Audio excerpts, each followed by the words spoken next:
There are moments in history when the boundary between what we know and what we think we know begins to blur. Magic is one of those concepts. For centuries, it has been condemned by religious institutions, forbidden by law, dismissed by science. Yet it persists in human consciousness with a strange and unshakable grip. Why? Is magic a relic of superstition, a metaphysical force we cannot measure? Or is it something else entirely, a forgotten system of knowledge that once allowed humans to interact with the fundamental structure of reality itself? This is not a story about spells and curses. It is a story about perception, power, and the question of whether ancient civilizations understood something about the universe that we are only now beginning to rediscover. Welcome to Within the Unknown. Let us begin with a paradox. In the late 19th century, industrialized Europe experienced a sudden and intense fascination with the occult. Seances became fashionable. Mysticism was no longer confined to the margins of society. It entered the salons of the wealthy and the studies of the educated. One name stands out from this period: Aleister Crowley. Born into a wealthy religious family, Crowley studied at Cambridge. He abandoned Christianity after concluding that its roots lay in older, pre-Christian belief systems. He joined the Hermetic Order of the Golden Dawn, a secret society dedicated to the study of ceremonial magic. Crowley claimed to have received a sacred text called the Book of the Law through telepathic communication with a non-human intelligence.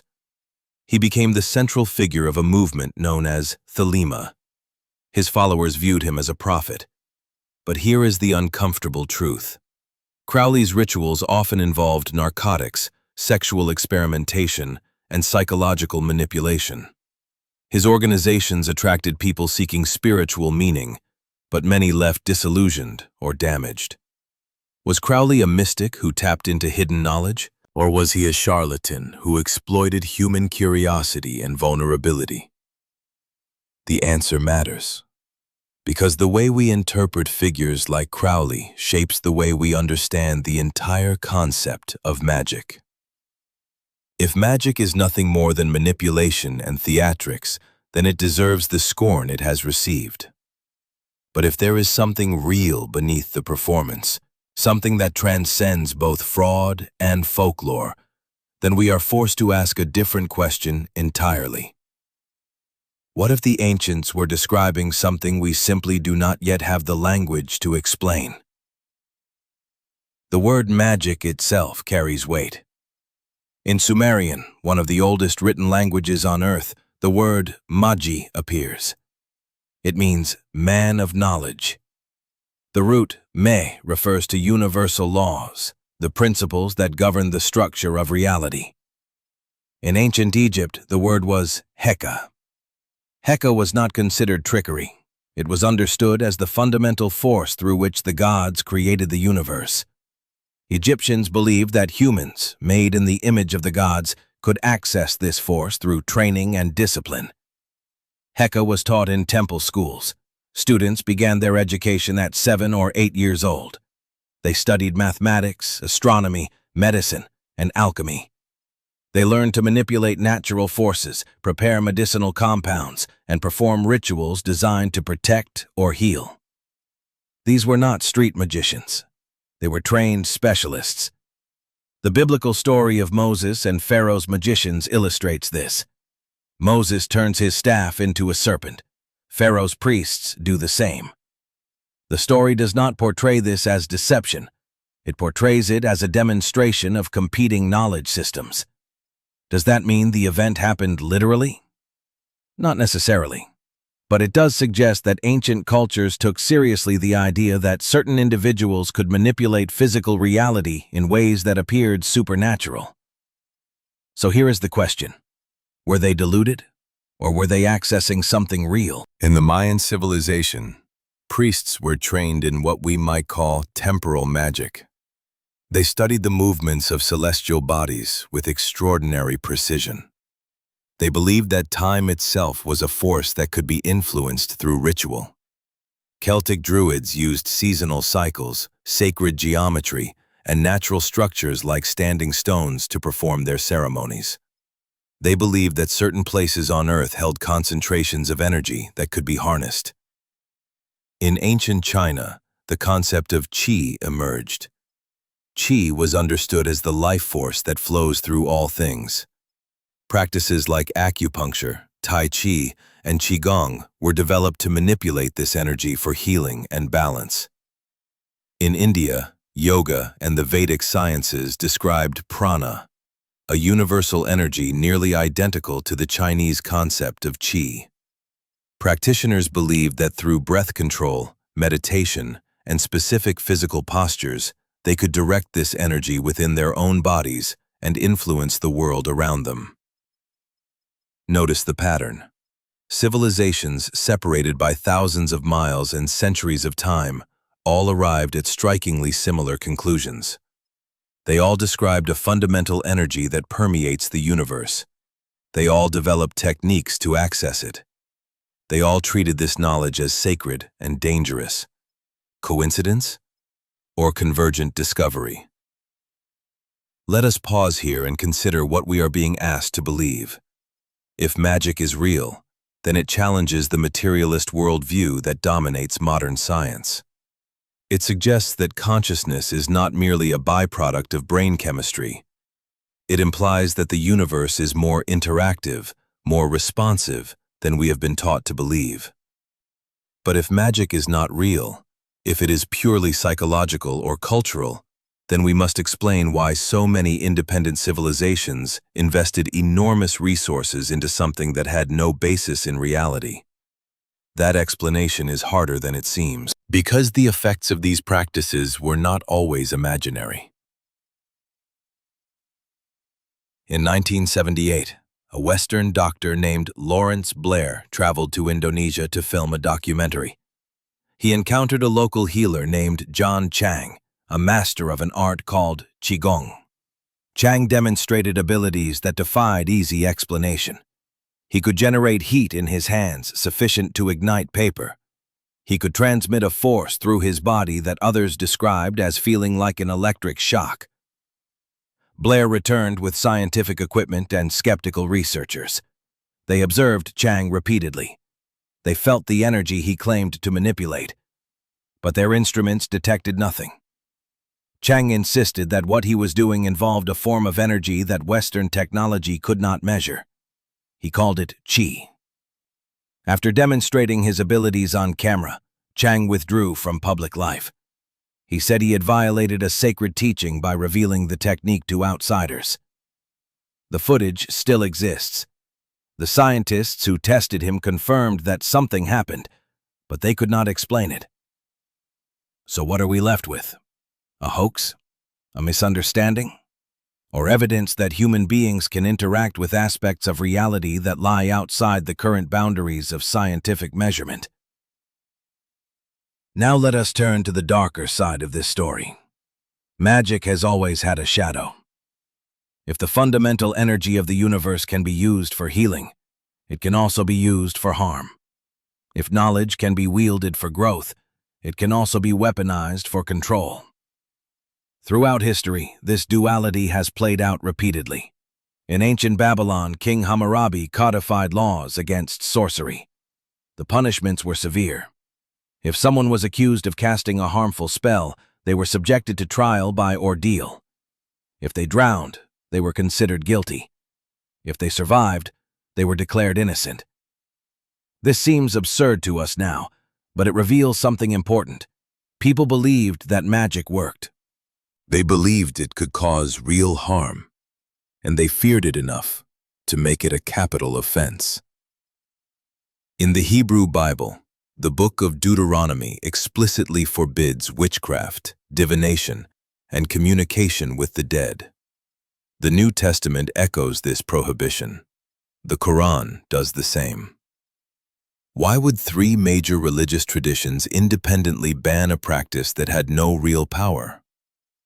One possibility is that magic was simply misunderstood, that what people called sorcery was actually herbal poisoning, psychological manipulation, or political intrigue dressed up in supernatural language. But another possibility exists. Perhaps magic, understood as the manipulation of natural forces through specialized knowledge, was real enough to be dangerous, and the religious prohibitions were attempts to prevent its misuse.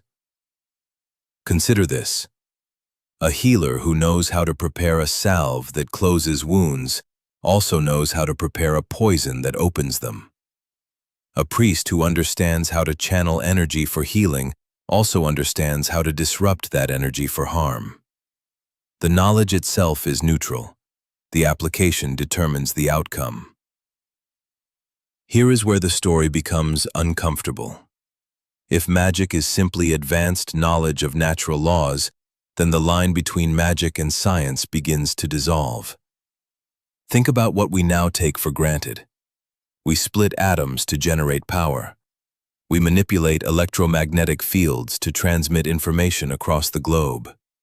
We edit the genetic code of living organisms. To someone from the ancient world, these acts would be indistinguishable from magic. So the question is not whether humans can manipulate the fundamental forces of nature.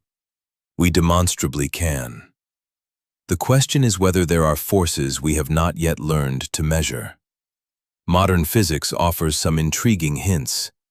String theory proposes that the most fundamental building blocks of reality are not particles, but vibrating strings of energy. Different vibrations produce different particles. Matter itself is a pattern of frequency. If that is true, then changing the frequency of those vibrations would, in principle, change the nature of matter itself. Quantum field theory tells us that even empty space is not truly empty. It is filled with quantum fluctuations, a sea of energy that underlies all physical reality. In 1948, physicist Hendrik Casimir demonstrated that energy could, theoretically, be extracted from this quantum field. Now imagine an ancient practitioner describing this same reality in the language available to them. They might call it Heka, or Chi, or Prana, or the universal life force. They would not have the mathematics, but they might have the direct experience. And if they did, we would call it magic. Let us consider one more example. There is a recurring motif in ancient texts, the idea that certain individuals could perform feats that seemed impossible. Moving objects without touching them, perceiving events at a distance, communicating with non-physical entities. Modern psychology dismisses these accounts as hallucination or fabrication. But modern physics has revealed phenomena that challenge our intuitions about what is possible. Quantum entanglement shows that particles can remain connected across vast distances. Changing the state of one particle instantaneously affects the other, regardless of the space between them. Does that mean ancient claims of telepathy or remote viewing were accurate? Not necessarily. But it does mean that reality is far stranger than our everyday experience suggests.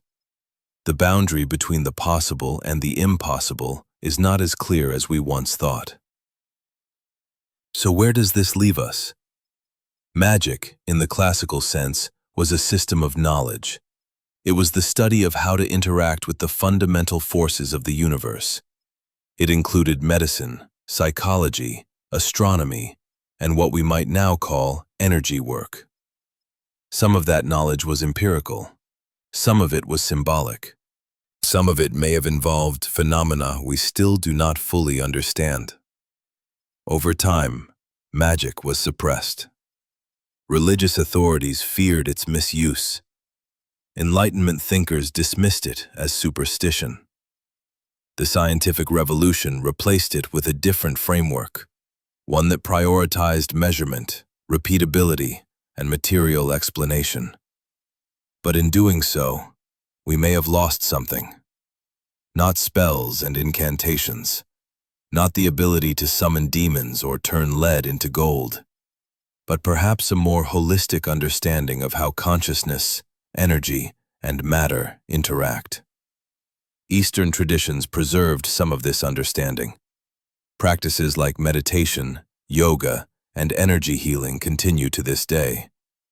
They are often dismissed as pseudoscience, yet millions of people report tangible benefits. Are they all deluded?